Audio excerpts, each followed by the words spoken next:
인사하십시다. 주의 이름으로 사랑합니다. 그리스도를 전하는 한 해가 되십시다. 우리가 한 해 표어로 능력이요 지혜이신 예수 그리스도를 전하자라고 표어를 정하고 이와 관련된 말씀을 좀 더 함께 나누도록 하겠습니다. 우리 성도들이 가지는 모든 직분이나 개별적인 어떤 사명을 떠나서 우리 공통의 사명이 있다면, 우리 모든 교회에 주어진 동일한 사명이 있다면 그것은 복음을 전하는, 그리스도를 전하는 사명이 우리 평생 교회가 이 땅에 존재하는 한 가져야 할 가장 근본적이고 중요하고 시급한 사명입니다. 싫든지 좋든지 때를 얻든지 못 얻든지 우리가 힘써야 할 것이 바로 그리스도를 전하는 것이 우리의 사명인 것입니다. 왜 이것이 시급하고 중요한가라고 하는 것을 우리가 한번 이 아침에 돌아보면서 우리가 왜 그리스도를 전해야 되는가? 여러분 다시 한번 이런 주제를, 이런 질문을 한번 우리 스스로에게 던져보시고 한번 답을 찾아보시기 바랍니다. 왜 예수를 전해야 되는가? 예수 없이 살아가는, 그리스도 없이 살아가는 수많은 사람들과 세상 속에서 왜 그리스도가 절대적으로 필요하고 시급하고 중요한가? 그것을 알지 못하면 결코 복음을 전하는 우리의 열정과 마음이 드러나지 못할 것입니다. 먼저 우리가 살아가는 이 사회를 한번 돌아보시기를 바랍니다. 우리가 사는 사회는, 이 도시는 우리가 어떤 상태에 있는가를 먼저 돌아볼 필요가 있을 것입니다. 도시 선교라고 하는 그 선교 책자를 보면 우리나라뿐만 아니라 전 세계적으로 인구의 이동들이, 사회가 발전하면서 도시가, 큰 도시들이, 거대 도시들이 생겨나게 되면서 사람들이 도시로 몰려들기 시작하지요. 우리나라도 마찬가지입니다. 세계적으로 보면 세계 인구가 50% 정도가 다 도시에 사는 사람들이라고 그래요. 우리나라를 한번 살펴보십시오. 얼마나 요즘에 농촌의 문제가 심각합니까? 젊은이가 없고 빈집이 점점 텅텅 비어가는 집들이 많아지고 노동력이 없는 그런 농촌의 현실을 바라보면 우리나라도 수도권의 인구가 우리 전체 인구의 약 40% 이상이 서울과 경기도권에 몰려 있다고 그래요. 우리나라 반이 지금 서울 지역에 살고 있다라고 이렇게 생각할 수 있고, 또 도시라고 하는 5만 이상을 우리가 행정적으로 도시라고 이렇게 있지만 시라고 말하고 있죠. 시 개념까지 따져보면 우리나라 인구의 얼마가 도시에 살고 있는지 아십니까? 약 80% 이상이 도시에 살고 있어요. 우리나라 전체 인구가 다 도시에서 살고 있고 약 20%만이 시골이나 외딴 곳에서 살고 있다, 이렇게 이해하면 좋을 것입니다. 왜 도시에 관한 이야기를 하냐면, 도시화가 되어지면서 많은 도시를 연구하는 사회학자들이 도시화가 주어지는 부요함과 번영도 있지만 우리 인간에 관한, 또 우리가 교회학적으로 보면 우리 교회가, 또 우리 한 사람 한 사람 영혼들의 모습이 도시화에 따른 어떤 일들이 일어나고 있는가를 연구한 것을 보면 도시화의 부작용이 너무나 많다는 거예요. 도시의 특징 중에 하나가 뭡니까? 먼저는 돈을 벌기 위해서 도시로 몰려들지요. 우리나라 젊은이들도 지방을 떠나서 다 서울로, 경기도권으로 직장을 찾아서 나아가지요. 경제의 문제가 있다 보니까 경쟁이 생기죠. 심각한 경쟁 사회 속에 들어가다 보면 사람들의 마음이, 심령이 피폐해져 가고 돈이 경제 우선주의적인 가치관이 형성이 되어져 가고, 그래서 가장 중요한, 인생의 중요한 것이 뭐냐 물어보면 돈이다. 가장 중요한, 인생의 가장 중요한 것을 얻으려고 한다면 뭘 얻겠느냐? 돈이다. 이게 우리 사회, 도시화된 사회에 동서를 막론하고 모든 사람들이 추구하는 그런 일들입니다. 그래서 우리는 이런 사회 속에서, 경쟁사회, 또 그런 경제사회 속에 보다 보니까 부자는 더 부자가 되고 가난한 자는 더 가난 속에 빠져 들어가고 그 가난을 탈피하지 못하고 그래서 이제 계층이 형성되고 흙수저가 생기고 금수저가 생기는 그런 사회적인 구조적인 악들이 계속 도시화의 현상 속에서 나타나죠. 가난한 자들이 그 가난을 탈피할 길이 없는 거고, 또 이 부를 축적할 길이 막막해지는 것이 도시화의 모습입니다. 이런 세상을 우리는 지금 살고 있어요. 그냥 우리도 전주라는 도시에 살고 있지만 우리가 사는 곳이 이곳이고 우리가 살아가는 것이 이런 것이다라고만 생각하지 말고, 지금 도시에 사는 우리가 사는 이 도성 속에 어떤 일들이 지금 벌어져 가고 있는가를 돌아보면서 바로 그곳에, 그 도성에 그리스도가 필요하다라고 하는 것을 우리는 답을 찾아야 할 때인 줄로 믿습니다. 그러면 왜 이 도시 가운데 그리스도가 필요하냐? 왜 도시 가운데 하나님의 은혜가 필요하냐? 어거스틴은 오래전에 하나님의 도성 혹은 신의 도성으로 번역된 책에 보면 이 세상의 도성들을 두 가지로 나눕니다. 하나님의 뜻을 따라 세워져가는 도시가 있는가 하면 사람의 도시들이 있다. 사람의 뜻대로, 사람의 임무대로, 사람의 만족을 위해서 세워져가는 도서가 있다. 그렇게 말하면서 교회는 하나님의 도성을 세우는 그런 역할을 해야 된다. 그래서 하나님의 도시를, 그래서 도시 선교라고 하는 최근의 선교학자들의 이야기들이 드러나고 있습니다.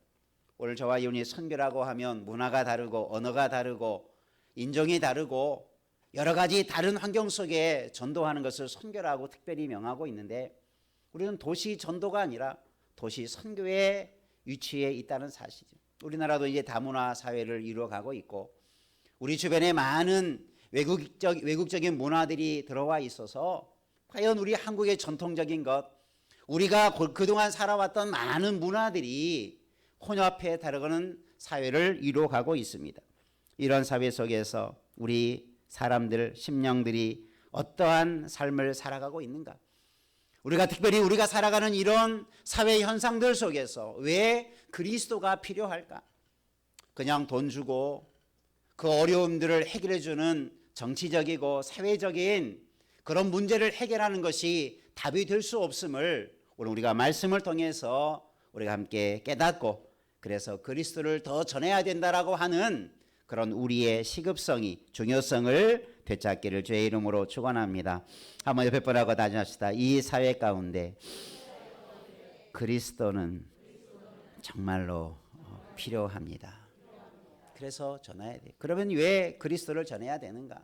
이 사회가 지금 어떠한 사람들로 가득해져 가고 있는가를 함께 오늘 말씀을 통해서 함께 은혜를 나누기를 원합니다. 오늘 말씀은 예수 그리스도 메시아 기름 부음을 받는 자의 사역에 대해서, 그리스도가 메시아가 성령의 기름 부음을 받으면 어떤 일을 하게 될 것인가, 메시아가 이 땅에 와서 어떤 일을 해 주실 것인가, 그리스도가 이 땅에서 어떤 역할을, 어떤 일을 할 것인가를 예언해 주고 그 말씀이 그대로 이루어진 것이 바로 오늘 본문의 말씀입니다.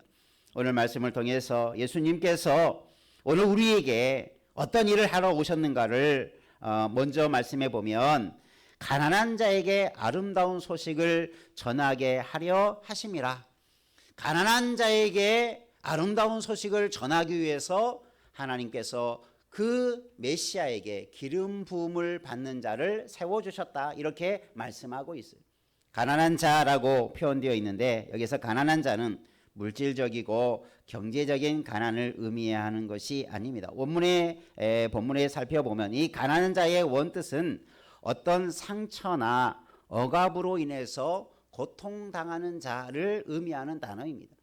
그러니까 우리가 일반적으로 가난한 자 그러면 돈이 없고 물질이 부족해서 소유가 없어서 그런 사람을 가난한 자로 우리가 보통 표현하지만, 이 본문의 원뜻은 어떤 상처나 억압들 때문에 고통당하는 자를 표현하는 단어입니다. 그리고 이런 억눌린 자, 그래서 공동 번역 성경에는 그런 자들을 가난한 자라고 표현하지 않고 억눌린 자라는 단어로 번역을 해 놓았습니다. 그러니까 이 말이 뭡니까? 가난한 자에게, 억눌린 자에게, 고통받는 자에게 그 예수 그리스도 메시아를 보내주셔서 그들에게 아름다운 소식을 전하게 주겠다. 여러분, 고통받는 자들에게, 억압을 받는 자들에게 어떤 소식이 아름다운 소식이겠습니까? 그들이 기다리고 고대하는 것에 대한 응답이 아름다운 소식이겠죠. 이 아름다운 소식이 메시아를 통해서 우리 인류에게 주어지는, 그래서 그것이 가장 좋은 소식, 기쁨의 소식, 복음이 되는 줄로 믿습니다. 그래서 이 시대에는 이 아름다운 소식, 복음의 소식이 필요한 거예요. 우리 이 시대를, 이 도시를, 이 도성을 살아가는 수십억의 사람들이 지금 무엇 때문에 억압과 고통 가운데 있는가를 우리가 돌아보면서, 그래서 그리스도가 필요하구나, 그래서 예수님이 필요하구나, 이것을 우리가 더 확실하게 깨닫기를 주의 이름으로 축원합니다. 그러면 이 시대에 대한 예언의 말씀 속에서 이미 수천 년 전에 이 이사야 선지자를 통해서 메시아가 어떤 일을, 어떤 아름다운 기쁨의 소식을 전하러 이 땅에 오시는가에 대해서 예언해 주었는데, 첫 번째 한번 따라합시다. 마음이 상한 자를 고치는 복음이기 때문입니다. 예수님은 마음이 상한 자를 고치시는 아름다운 소식, 복음이 된다. 그래서 마음이 상한 자, 우리가 마음이 상한 일들 여러분 세상 살다 보면 많이 경험하지요. 뭐 개인적인 것도 그러고 사회적으로 보면 사회적인 구조들 때문에, 사회적인 악들 때문에 참 여러 가지 내 힘으로 감당할 수 없는 수많은 고통과 억압과 상처들이 생겨납니다. 뭐 육신의 상처라고 하면 고치기도 하고 꿰매기도 하고 싸매기도 하겠지만, 우리의 마음이 상한 것, 여러분, 마음은 일반적으로 성경에서 마음이라는 단어는 영혼이라는 단어와도 뜻과도 함께 연결됩니다. 그래서 우리 사람은 육체와 영, 혹은 육체와 그 영이 좌소인 마음, 이렇게 나눠져 있죠. 어떤 분들은 육체가 있고 마음이 있고 또 영혼이 있다, 이렇게 3분설로 말하는 분들이 있는데, 대체적으로 우리 개혁교회단에서는 우리 사람은 마음, 영혼과 육체로 구성된다. 그러니까 마음이 상했다는 것이 뭡니까? 마음에 큰 병이 들고 마음에 큰 고통스러운 문제가 있다. 여러분, 육신의 고통은 병증이 나타나죠. 통증이 나타나든지 어떤 증세가 나타나든지, 그래서 그것이 얼마나 힘들고 아프고 위중한가를 그 증세를 통해서 판단이 되어져 가죠. 그런데 많은 사람들이 마음의 병, 영혼의 병이 드는 것에 대해서 그런 민감함이 떨어지는 이유가 뭐냐면, 그게 겉으로 잘 드러나지 않기 때문에 그래요.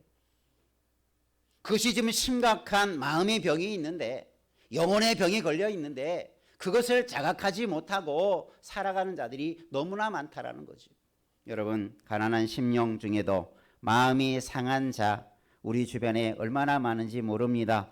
물질적인 빈곤, 차별, 정신적인 황폐, 비인간화와 같은 우리 주변의 사회적인 악과 죄악들이 얼마나 가득합니까? 그것이 얼마나 우리의 삶을 불안하게 만드는 이 도시를 우리는 살아가고 있습니까?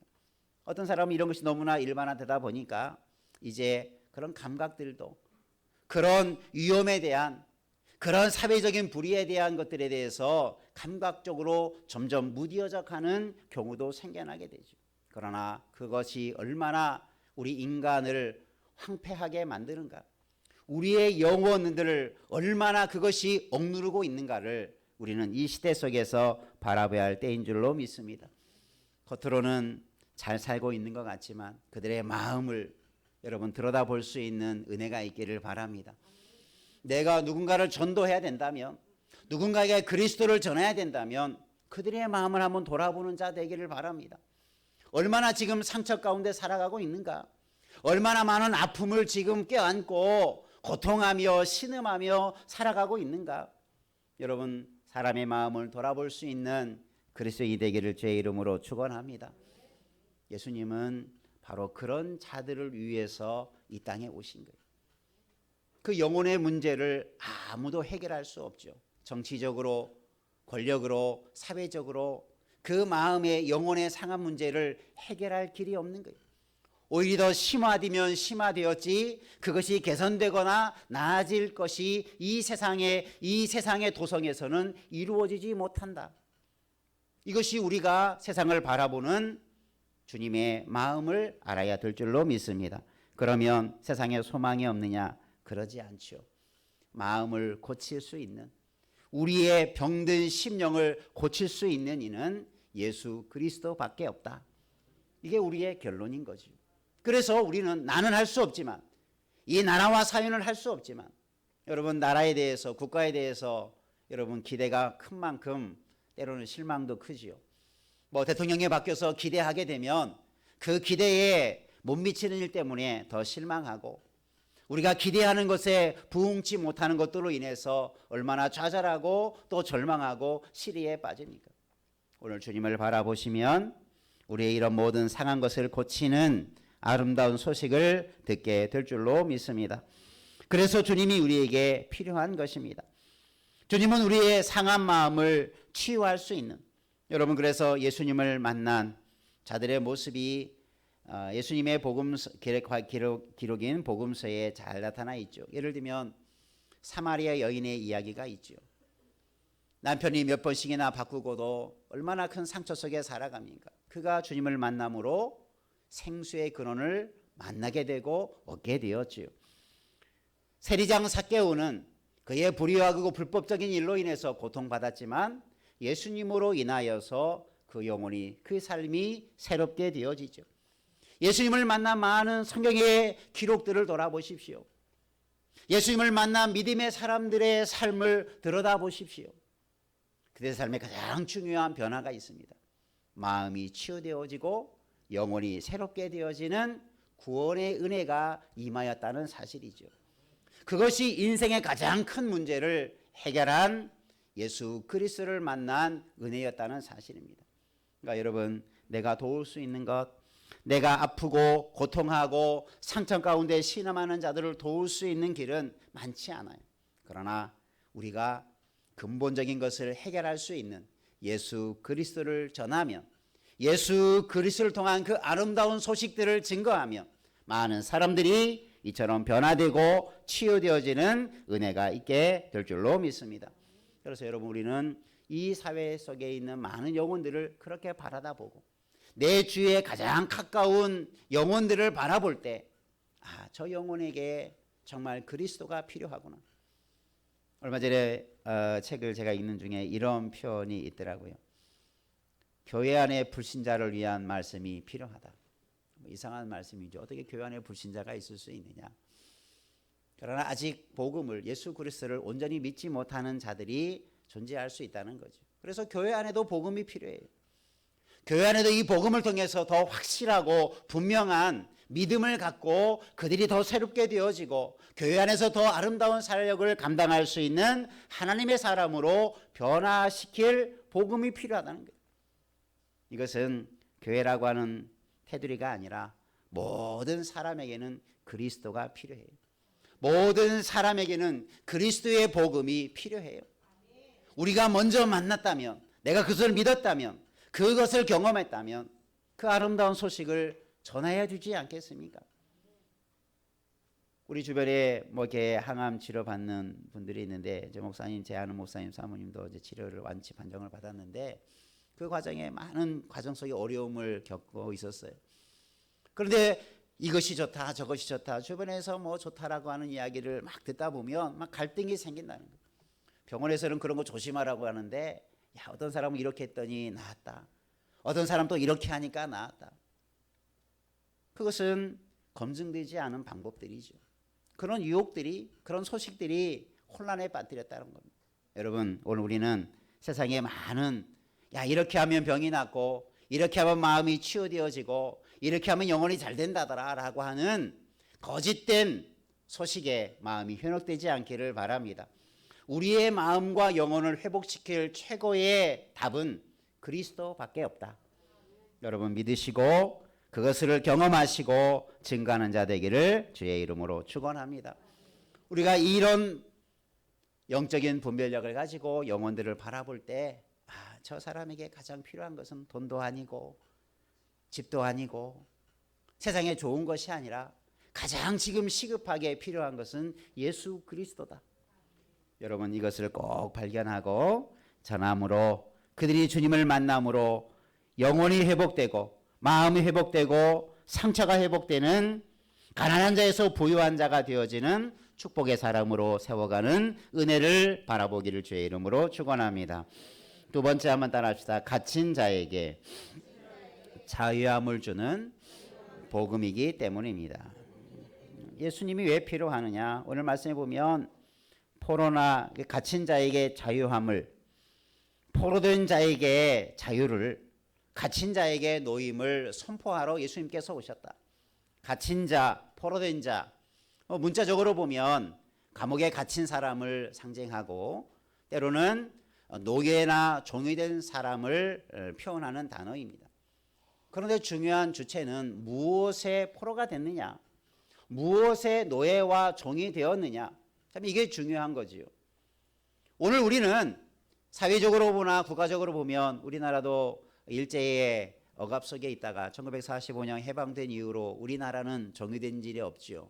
우리 백성들은 종로를 탄 적이 없지요. 그러면 왜 이 말씀이 우리에게 갇힌 자, 포로된 자는 무엇을 의미하느냐?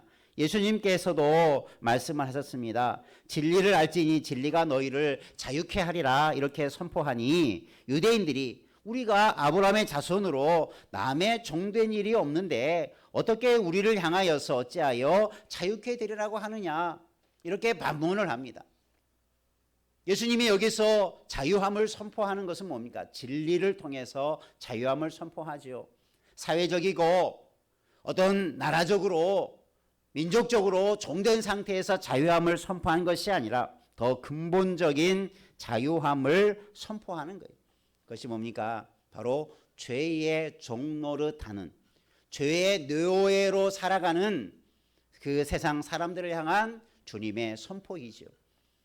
오늘 세상의 노예로 종으로 남의 종으로 살아가는 것도 힘든 일이지만 가장 치명적인 인류에 가장 억압하는 것이 뭐냐면 바로 죄의 종로로 다는 것입니다. 주님은 우리를 그런 자리에서 자유와 해방함을 주시러 이 땅에 오신 거예요. 인간적인 종이 되고 인간적으로 사람의 종이 되고 노예가 되는 것도 고통스러운 일이지만 여러분 죄의 노예가 되었다. 죄의 종이 되었다라는 것이 뭡니까? 죄에 이끌려 다니는 거예요. 죄가 시키는 대로 하는 것이 죄의 종로로 타는 사람의 모습입니다.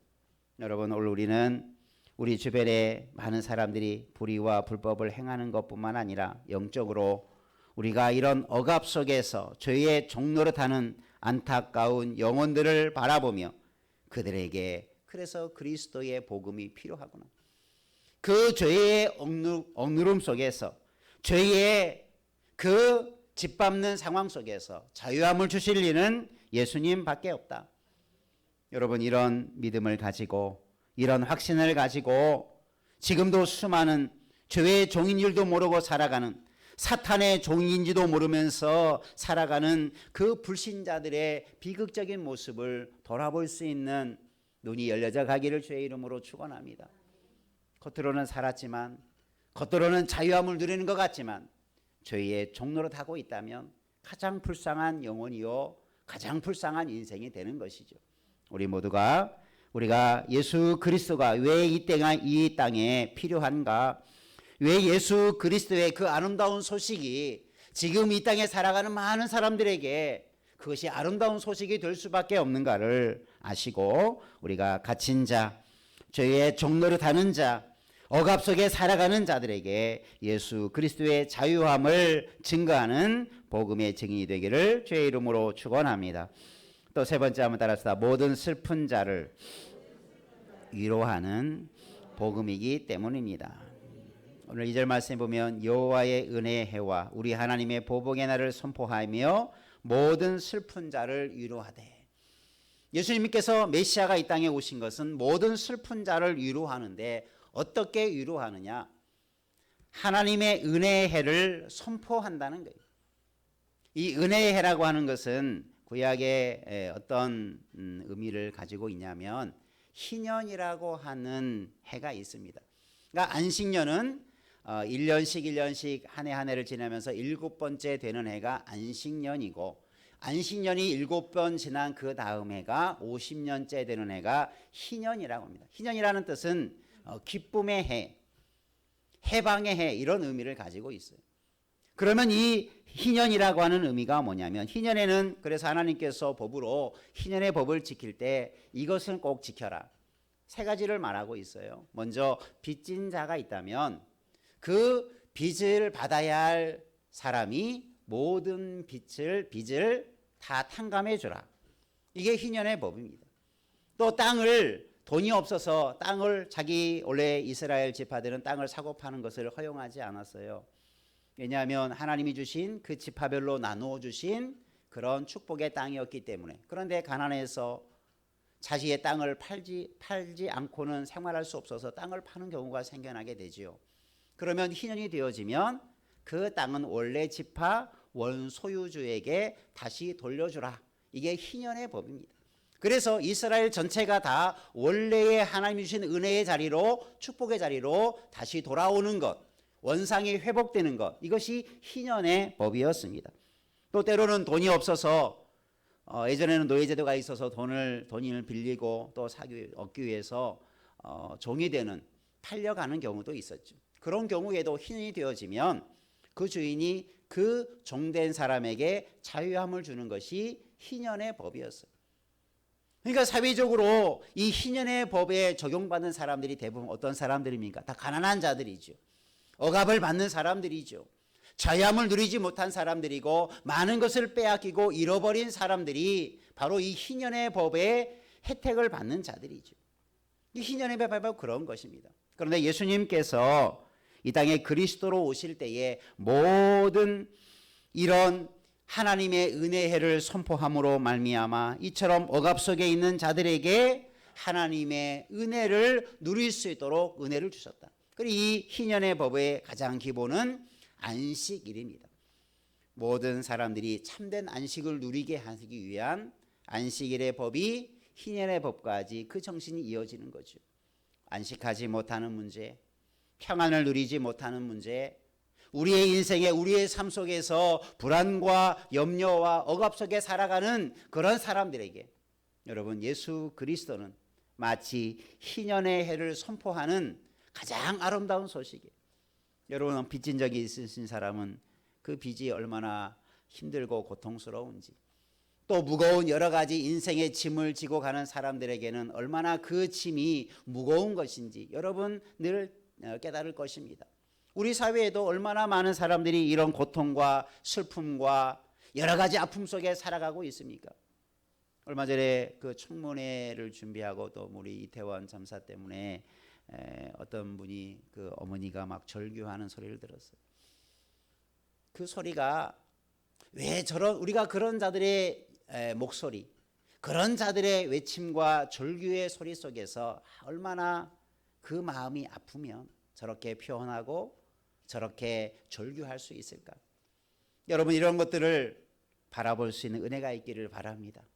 그 사람의 마음을 읽어갈 수 있기를 바랍니다. 그 사람만이 아니라 우리 주변에 얼마나 많은 사람들이 그런 고통, 아픔, 시리에서 누구 하나 들어줄 자 없는 사유를 향하여서 절규하는 그 목소리에 내면의 아픔들을 바라보시기를 바랍니다. 저는 그런 아픔이 있는 자들에게 물론 예수 믿는 사람도 있겠지만 그리스도의 위로가 임하기를 제가 그런 모습을 보면서 제가 속으로 기도했던 그런 일이 있어요. 정말 저 아픔을 누가 치유할 수 있겠습니까? 대통령이, 사회의 어떤 장관이, 그 어떤 정치인들이 그 마음을 어찌 치유할 수 있겠어요? 그들에게 가장 필요한 것은 그리스도겠다. 주님의 은혜가 임하면 그 아픔이 그 절규가 변하여서 기쁨이 될 수 있고 은혜가 될 수 있다. 여러분 우리가 주변에 사고와 질병과 수많은 세상의 일들로 인하여서 이 도시에 살아가는 상황 속에서 얼마나 비인간의 때문에 고통받는 일들이 얼마나 너무나 많다는 것을 기억하면서 그 모든 슬픈 자를 위로할 수 있는 이는 그리스도밖에 없다. 그리스도의 은혜가 그들에게 임함으로 모든 슬픈 자가 위로받는 은혜를 바라보며 그리스도를 증거하시기를 주의 이름으로 축원합니다. 그것이 우리의 사명인 거죠. 그래서 우리가 세상 사람들을 바라볼 때 세상 사람들의 삶을 들여다볼 때 우리가 이런 마음, 예수 그리스도께서 이 땅에 오시려고 이 땅에서 주시려고 했던 그 사역의 의미들을 우리가 기억하면 우리 주변에 이런 그리스도가 필요한 사람, 우리가 왜 그들에게 그리스도를 전해야 되는지에 대한 너무나 분명한 이유들이 드러나게 될 줄로 믿습니다. 나는 할 수 없지만 주님은 할 수 있어요. 나는 할 수 없지만 그리스도는 이 일을 할 수 있어요. 그래서 그 소식이 주님이 가장 아름다운 복음의 소식이 되는 줄로 믿습니다. 오늘 우리가 우리 주변을 돌아보면서 이 사회와 이 도시를 바라보면서 세상의 수많은 나라와 민족 가운데 거하는 그 영혼들, 가난한 영혼들을 바라보며 그들을 향하여서 아름다운 소식을 전하는 우리 모두 되기를 주의 이름으로 축원합니다. 한번 옆에 분하고 단준하십시다. 우리 주위에 가난한 자들을 향한 아름다운 소식을 전하는 자 되십시다. 아멘. 기도하겠습니다. 하나님 아버지, 그리스도는 우리에게, 가난한 우리에게 생명과 위로와 고침과 자유함을 주시기 위해서 오셔서 우리가 먼저 그 은혜를 마음껏 누리는 그리스도인이 된 줄로 믿습니다. 그러나 우리 주위를 돌아보면 여전히 마음이 상하고 영혼이 상하여서 고통 가운데 있는 자들, 여전히 이 사회 속에서 자유함을 누리지 못하고 죄의 종으로 살아가는 불쌍하고 비극적인 삶의 모습을, 또 세상 일들로 인하여서 온갖 슬픔과 억압 속에 살아가는 자들에게 주님이 오심과 주님이 하신 사역을 통해서 그 아름다운 소식을 전함으로 그들에게 위로와 자유함과 회복과 치유함의 은혜가 임하기를 간절히 원합니다. 우리가 그런 증인이 되게 하여 주옵소서. 그리하여 이 사회 속에 죽어야 하는 수많은 영혼들과 나라들 가운데 그리스도의 나라가 서가는, 하나님의 도성이 서가는 놀라운 역사 이루어져 가게 하여 주옵소서. 우리가 담대하게 그리스도의 증인이 되기를 원합니다. 아름다운 소식을 전하는 복된 저희들이 되기를 원합니다. 저희를 통해서 이 땅이 회복되게 하여 주옵소서. 예수님 이름으로 기도하옵나이다. 아멘.